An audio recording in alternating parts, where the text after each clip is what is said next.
homem é muito impaciente e não quer dar tempo à natureza, quer interferir com a ordem natural das coisas. A ordem natural das coisas é o vírus ter o seu processo evolutivo, adaptar-se a este hospedeiro e acabar por criar uma situação de equilíbrio, tal braço de ferro, que toda a gente fala. Mas para isso é preciso tempo. E o que nós estamos a tentar fazer é fazer um shortcut. Estamos a tentar dizer, bom, nós não temos esse tempo todo, a economia está muito má e, portanto, nós vamos diminuir esse tempo. Como? Fazendo um shortcut, pondo as vacinas a funcionar em larga escala e, com isto, resolvemos o problema. Aquilo que eu acho que vai acontecer é que não vai ser assim. Não vai ser assim.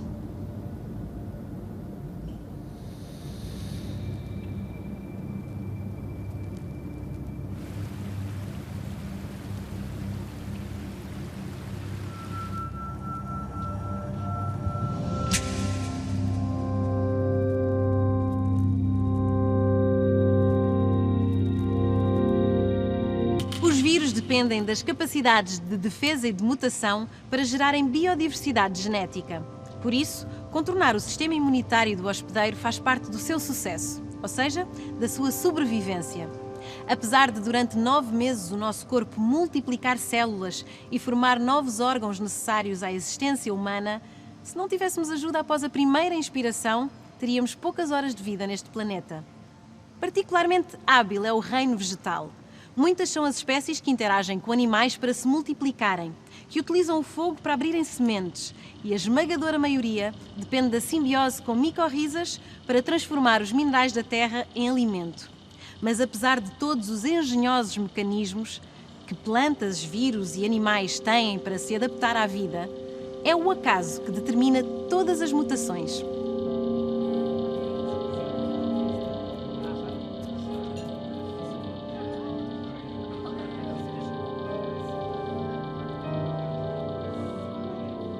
Abala a sociedade, abala-nos de tal forma, traz-nos uma indeterminação constante, um não saber o que fazer, problemas que podem ser familiares, económicos, de saúde mental, de mortes de outras doenças que poderiam ser tratadas, mas no fundo, temos medo de ir às urgências, medo de fazer isso, ou os recursos estão todos centrados num ponto.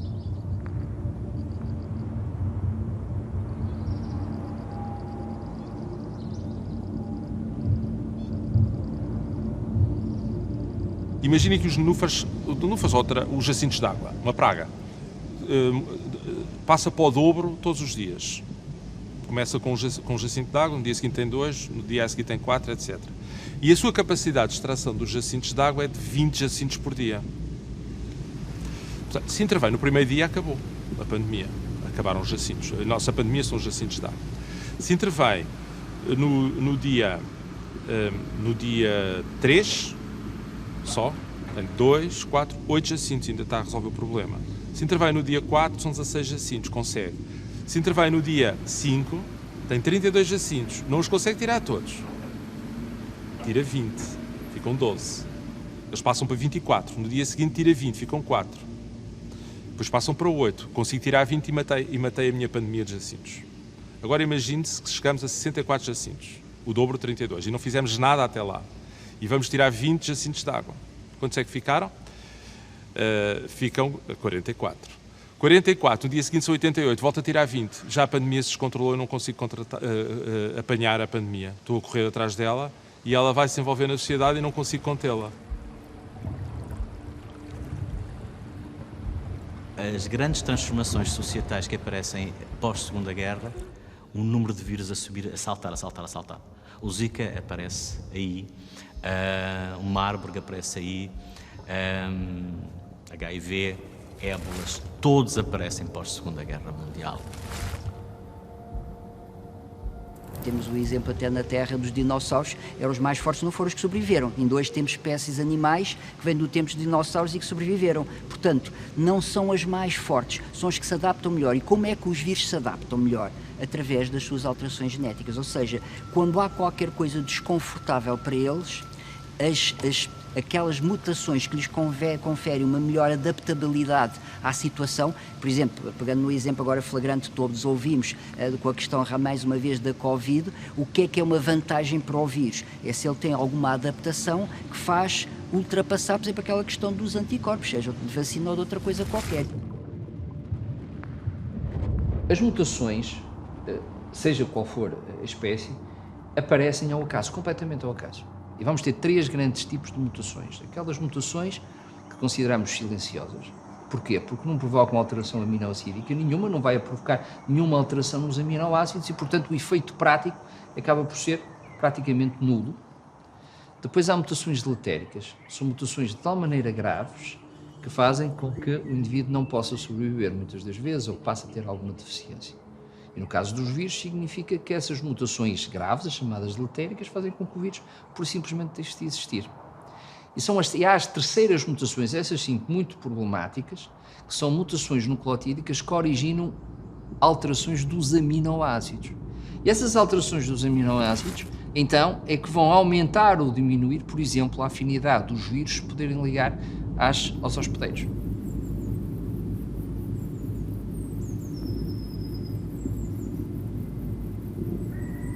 O vírus vai evoluir, é aquilo que nós temos estado a assistir, vai haver variantes diferentes, mas o universo das variantes possíveis está limitado àquelas que conseguem ligar-se a essa proteína, uma vez que o vírus precisa de se ligar a essa proteína para infectar as nossas células. É um aspecto essencial da sua biologia. O ACE2 que reconhece a proteína spike, ou vice-versa, como quiserem. E esta proteína, para nós, é extremamente importante, faz parte de um sistema que ajuda a controlar a vasodilatação, vasoconstrição também.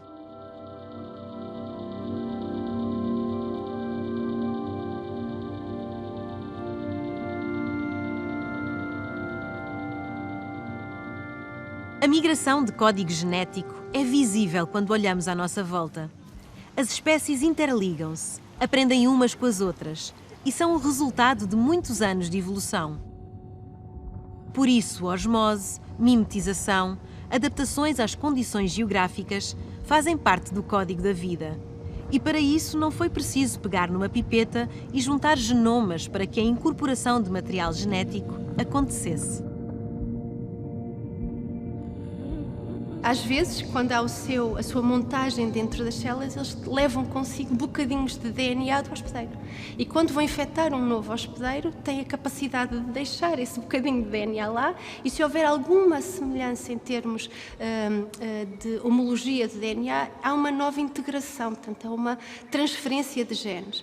E esta transferência de genes está associada muitas vezes à alteração do fitness, ou seja, da capacidade adaptativa de algumas espécies, e pode fazer com que haja esta disseminação horizontal de genes, tendo um papel ativo na evolução ou na coevolução de alguns organismos.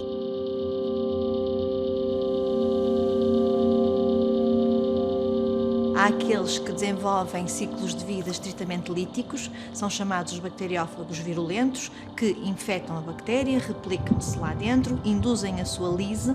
Lise é a bactéria rompe, liberta todo o conteúdo intracelular para que os bacteriófagos possam sair da célula e infectar novas células. Depois há outros que têm ciclos de vida lisogénicos, são chamados os temperados.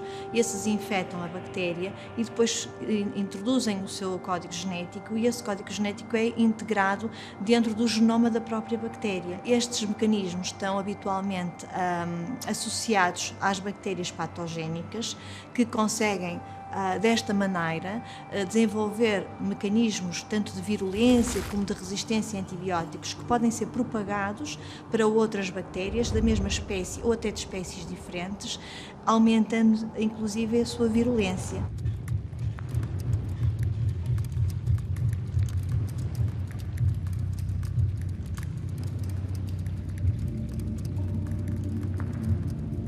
Sou Henrique Oliveira, sou matemático. Tenho estudado a pandemia, a minha especialidade são sistemas dinâmicos. Nas nossas cadeiras avançadas do Instituto Superior Técnico tenho dado a cadeira de equações diferenciais ordinárias e teoria de bifurcações já no doutoramento em matemática e nestas cadeiras temos estudado a questão da transmissão dos vírus, as equações diferenciais que as governam, os modelos e depois o que é que acontece quando nós mudamos os parâmetros, se nós temos estados mais complicados, menos complicados, periódicos, não periódicos, equilíbrios, desequilíbrios, e isso tudo é no fundo a minha especialidade.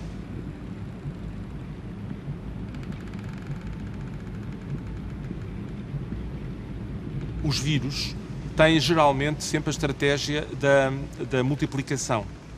Duas estirpes, uma até do mesmo vírus, uma que se multiplica muito mais depressa vai ganhar vantagem evolutiva sobre as que se multiplicam mais devagar. No caso do coronavírus, a variante B117 reproduz-se muito mais depressa do que as outras variantes e, portanto, vai ganhando espaço sobre as outras variantes. Se tiverem a mesma velocidade de reprodução, então a entropia evolucionária ganha vantagem. Isso pode acontecer porque o vírus tem mais capacidade, por exemplo, de explorar vários órgãos do organismo. Já tem uma entropia evolucionária maior do que se explorasse apenas um órgão do organismo. E então, quando entra em competição, ele vai manter-se ativo mais tempo, porque se nós conseguimos dominá-lo num órgão, ele vai conseguir fazer estragos. Estragos entre aspas sempre, porque o vírus a única coisa que faz é reproduzir-se. O objetivo dele é reproduzir-se. É claro que isso vai estragar as nossas células. E ao reproduzir-se mais, vai estragar mais células e vai ser eventualmente mais mortal. Um vírus de hepatite, o seu tropismo, naturalmente, serão as células do fígado. Quando falamos de vírus respiratórios, naturalmente, que embora possa haver, e aliás, como sabemos, por exemplo, ao caso do SARS-CoV-2, que temos receptores em vários órgãos e sistemas, é verdade, e daí explica um pouco as manifestações não só respiratórias, mas realmente a grande predileção dos vírus respiratórios é as células respiratórias, porque é lá onde há a maior concentração de receptores. Portanto, respondendo diretamente à sua pergunta, realmente, há vírus respiratórios que praticamente só atingem receptores que só existem nas vias respiratórias e, portanto, são vírus, digamos assim, muito puros respiratórios. Este tem um pouco uma mistura, efetivamente tem receptores também noutros locais, mas não há dúvida que a sua predileção continua a ser as vias respiratórias, portanto o seu tropismo é esse, portanto, e também, uma outra coisa que é também a forma de transmissão. Obviamente que dá-lhe mais jeito para ele que os receptores das vias respiratórias estão mais acessíveis, porque se alguém espirrar para cima de mim, naturalmente são estes receptores que ele vai atacar, não são alguns receptores eventuais que eu possa ter no tecido cardíaco ou noutro local qualquer.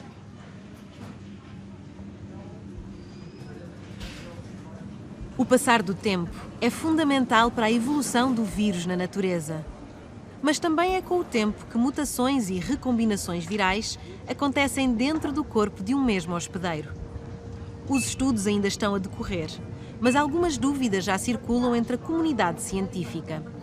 O plasma convalescente fornecido a pacientes que estão em tratamento com imunossupressores, caso de doentes oncológicos, por exemplo, deu lugar a mutações dramáticas no SARS-CoV-2. Uma das mais preocupantes foi o vírus estar menos suscetível às células T, que fazem parte do sistema imunitário no corpo humano. O nosso sistema imune é composto por várias células diferentes. Células que respondem imediatamente e que têm aquilo que se chama uma resposta imune inata, e células que respondem um bocadinho mais tardiamente, mas que ao mesmo tempo acabam por ser bem mais específicas.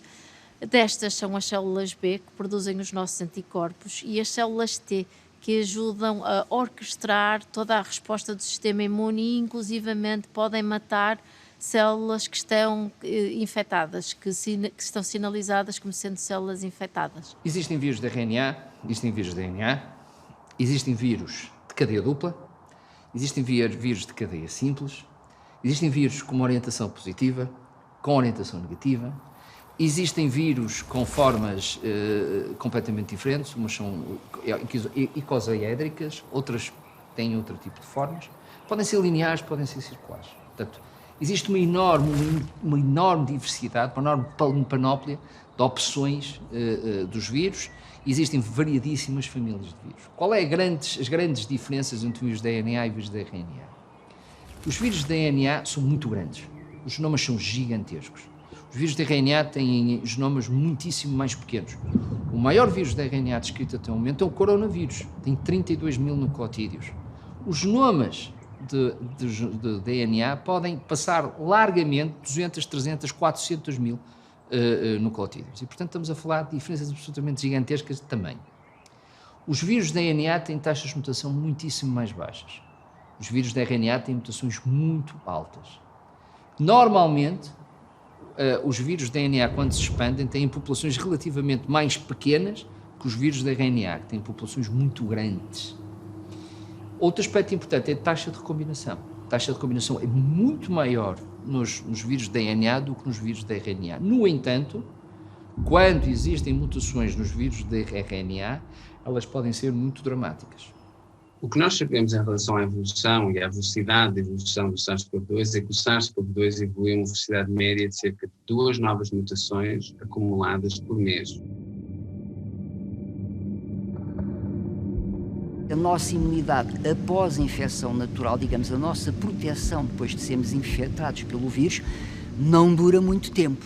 E, portanto, é possível que o que esteja a acontecer não tenha só a ver com a variante, é possível que sim, claro, porque a variante realmente brasileira levanta preocupações adicionais, mas possa também ter a ver com este fenómeno de base, que é uma pessoa que foi infectada, se foi há 6, 7 meses, pode já não estar a ter a melhor resposta imunitária. Portanto, nesse aspecto não é muita surpresa. Mas, honestamente, se realmente estas situações que são reinfecções, se são tão frequentes como aparentemente são, levanta realmente a questão se a tal variante que tem a tal mutação, que, como falámos há pouco, leva a uma alteração, uma maior resistência aos anticorpos, possa estar a contribuir. Portanto, é uma matéria que temos que acompanhar com algum cuidado, mas, apesar de tudo, não temos muitos dados científicos, eu continuo a não ter uma versão científica muito correta sobre o que se passa em Manaus. A maior parte das mutações que acontecem dependem de uma grande quantidade de vírus em circulação para que haja uma probabilidade de haver muitas mutações e a maior parte delas não vai dar vantagem nenhuma ao vírus, mas eventualmente poderá haver uma mutação que faz com que o vírus se transmita melhor ou que seja mais capaz de causar doença, e aí vai ser selecionada e vai-se passar a transmitir mais na população. Mas dentro do próprio organismo, depois das pessoas estarem infectadas e habitualmente com doença grave, a capacidade do vírus de se transmitir é bastante reduzida. Ou seja, o vírus vai se transmitir mais no início da infecção, quando as pessoas não sabem que estão infectadas e que por essa razão têm mais contactos sociais, menos precauções e há uma maior probabilidade de transmissão do que pessoas com doença grave, que tendem a estar no hospital, num ambiente muito controlado e onde a transmissão é muito pouco provável. Se eu olhar bem para a maior parte das histórias dos vírus, todos os vírus começam com infecções muito fortes, mais taxas de mortalidade muito altas. E depois vão se tornando menos virulentos, vão acalmar e vai haver uma espécie de equilíbrio entre o hospedeiro e o vírus. Mas isto acontece porque apareceram mutações no vírus, como estava a matar muito, aquelas mutações que matam menos prevalecem na população que têm vantagem sobre as outras. Se a população do hospedeiro aumentar, se o vírus começar a aumentar, então podem aparecer outras formas mais virulentas outra vez. E há uma espécie de escada, ou seja, sobe e desce, sobe e desce, sobe e desce. O RT é o número de pessoas que cada pessoa infecta ao longo da pandemia. Começa em R0 e vai descendo. E vai descendo também porque há muita gente que vai ficando imunizada e torna-se mais difícil encontrar suscetíveis. A narrativa da erradicação, por exemplo, com a malária, que é muito forte contemporaneamente, ou com algumas doenças negligenciadas. Com a malária temos cerca de 400 milhões de pessoas infectadas. Como é que é possível erradicar quando temos esta escala? Ponto 1. Ponto 2, quando se olharmos para os estudos, há um estudo em que compara a prevalência da malária em África, cerca de 1910 com 2000, 2015, acho eu, e é quase constante.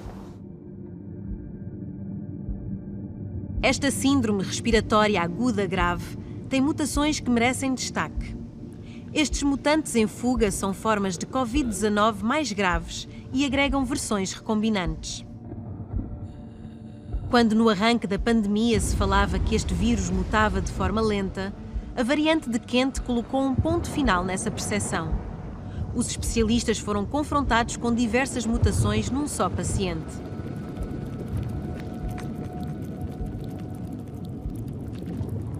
Esta linhagem descoberta no Reino Unido evidenciou uma maior transmissibilidade do que as primeiras linhagens identificadas. A B1351 surgiu na África do Sul após a primeira onda epidémica. É caracterizada por 8 mutações na proteína spike, 3 das quais podem pôr em causa a detecção na ligação-chave da célula AC2. Uma das novidades sentidas no terreno foi a capacidade de infectar hospedeiros com maior gravidade e em idades mais jovens. A variante P1 brasileira é uma recombinante ligada à linhagem B11281. Foi identificada em Manaus, a maior cidade na Amazónia brasileira, região severamente atingida em outubro de 2020. Estima-se que a população infectada com SARS-CoV-2 rondasse os 3/4 da população. Quando é descoberta esta constelação única que volta a contaminar populações que já tinham sofrido o grave surto pandémico, novas questões são colocadas à comunidade científica. Por que não foram assinalados pelo sistema imunitário estes novos halótipos? As notícias dão conta da variante B1617, detectada na Índia. Aqui a mutação acontece na proteína spike, tendo estruturas idênticas à variante do Reino Unido e da África do Sul. Um caso bem recente é os surtos de ébola, que foram detectados recentemente na Guiné-Conakry e na República Democrática do Congo, em 2021, após, digamos, a extinção de ébola entre 2013 e 2016, após o grande surto da África Ocidental, que culminou com a morte de 11 mil pessoas.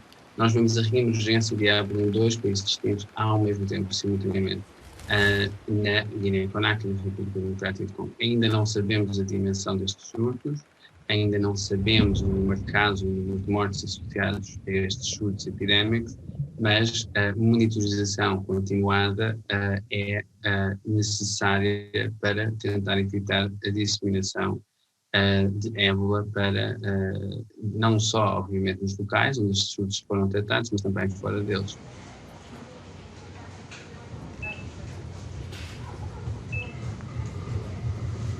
As narrativas de dados contínuos, de estatísticas contínuos, é uma forma de higienização da morte.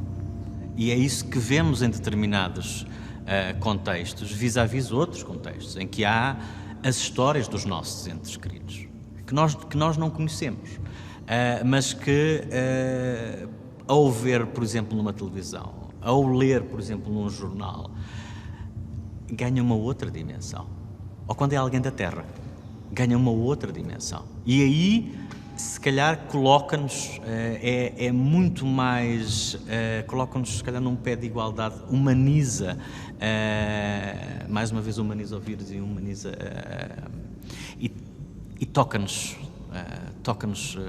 é mais próximo onde nós estamos, e podemos ter um pouco mais de atenção e podemos fazer algo mais, e dar um pouco mais de respeito para quem perdeu a vida, quer tenha 90 anos, quer tenha 100 anos ou quer tenha 50. As plantas incorporam atividade antimicrobiana. As gramíneas e ervas aromáticas possuem óleos naturais que promovem espaços saudáveis. E mesmo nas florestas, odores e resinas podem chamar pássaros ou afastar insetos. Faz parte dos ecossistemas encontrar equilíbrios, mas a descompensação desta balança pode acontecer de um momento para o outro. Nós estamos a fazer com excesso de desinfecção, já para não falar que estamos a reprimir o nosso sistema imunitário, porque também precisamos de ganhar defesas e estar em contacto com agentes biológicos, porque isto faz parte da vida, mas o que acontece é que estes desinfetantes matam algumas bactérias, outras não, elas vão ganhando resistência aos desinfetantes e muitos mecanismos de resistência são comuns às resistências que têm aos antibióticos.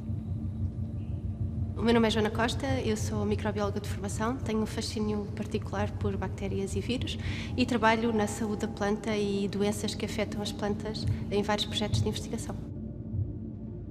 Felizmente, na Europa, já há bastantes anos que é proibida a aplicação na agricultura de antibióticos, mas noutras zonas do planeta não, é massiva. E nessas zonas tem encontrado cada vez mais resistências a antibióticos por parte destes agentes patogénicos. E, portanto, é uma prática de controle que não tem sustentabilidade. Pronto, e, portanto, esta passagem e esta resistência a antibióticos é transversal, porque as bactérias não reconhecem a barreira, porque têm um fenómeno chamado transferência horizontal de genes que lhe permite passar estes cartões entre elas, não é? Estes trunfos, e rapidamente uma bactéria que afeta plantas pode passar o seu trunfo, se coexistir no mesmo sítio, para bactérias que afetam os humanos. Os animais, os marinhos, terrestres, ingerem também esses antibióticos e as suas bactérias também vão sendo cada vez mais resistentes.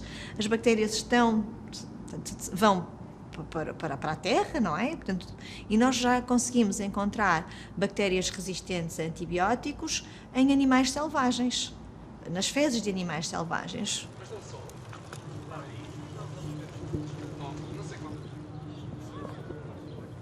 Há uma publicação da Organização Mundial de Saúde que nos mostra claramente o crescente, ou seja, faz de 70 em 1970 a 2015 e a partir de 2000 é uma curva ascendente. E eles foram quantificados, por exemplo, entre 2001 e 2005, são mais de 1.100, 1.200 surtos epidémicos, ou seja, com uma média de 250 surtos epidémicos por ano, ou seja, quase quase um por dia, não é? O caso do HIV é absolutamente fantástico, porque nós temos uma resistência natural. Se nós não tivermos um gene, o CCR5, que é um receptor de quimiocina, que se encontra na membrana, e portanto o que acontece é que o vírus se liga a esse receptor da membrana para entrar dentro das células. Se nós não tivermos essa molécula, ele não entra. Então as pessoas que são homozigóticas para esse alelo, que é um alelo que não tem essa proteína, que faz com que seja um knockout e, portanto, naturalmente não tem, são imunes ao vírus da SIDA, que é fantástico. O problema é que a frequência desse vírus é muito elevada, sobretudo no norte da Europa. E pensa-se que esse vírus terá acontecido mais ou menos, esse alelo terá aumentado a sua frequência mais ou menos há 6.000 anos, em resposta à varíola. Mas pensa-se, é uma especulação. E, portanto, não terá a ver propriamente, não terá aparecido, já existia na população com aquela frequência por causa do HIV. Mas em África é muito raro, é inexistente. E, portanto, tudo isto é para dar a sensação que às pessoas, que acho que há aqui um grande problema, que as pessoas têm que perceber que isto não é como consertar uns sapatos. Isto são coisas muito complexas que demoram muito tempo e o homem não tem tempo. Nós temos um problema enorme em aceitar que não somos o dono do mundo.